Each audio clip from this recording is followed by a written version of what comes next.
water with this stuff in it. The city of Dallas, Texas, like many cities across the nation, spends millions of dollars on contracts with companies like Cargill, Mosaic, and Penco to fluoridate the region's water supply.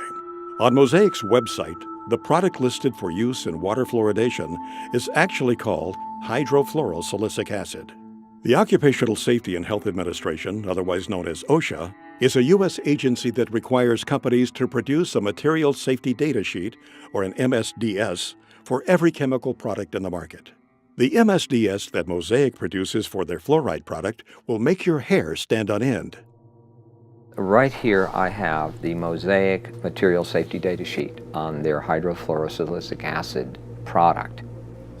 A material safety data sheet is a very important document to disclose safety and health issues about possible exposure to this chemical. The MSDS sheet is supposed to inform you about what is this chemical, what's in it. So what we find in the case of the Mosaic, their hydrofluorosilicic acid, is that it is not a pharmaceutical grade product, it is an industrial grade chemical. And under Section 2, hazard identification, it identifies a health hazard as being corrosive to the skin, the eyes, and the mucous membranes. If you come in contact with it through the skin or inhalation or ingestion, such as swallowing it, it may cause severe irritation and burns.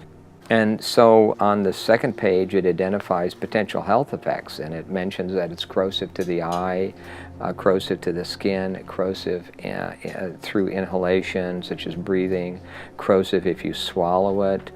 In this, they're basically giving these health effects due to hydrofluorosilicic acid and a high concentration. It's less clear at what concentration this won't happen at. As a chemist, I've looked at scores of material safety data sheets, and never in my career have I seen a warning for children in an MSDS, material safety data sheet. What happens is the companies that's producing this chemical realizes they have a revenue stream that's a little risky for them from a liability standpoint on how their customers are using this chemical. And so they've now put a warning in their material safety data sheet, warning for fluorosis, osteosclerosis if exposure occurs during enamel formation. There are no children working in these chemical plants. There are no children being chemical handlers. So this warning is for the end user. And so we've presented this to the City Council, and they have now been alerted that their own supplier has put a warning. And this is where we came across and said, you now need to put a warning, at least for children that you've received from your supplier. You need to put that down.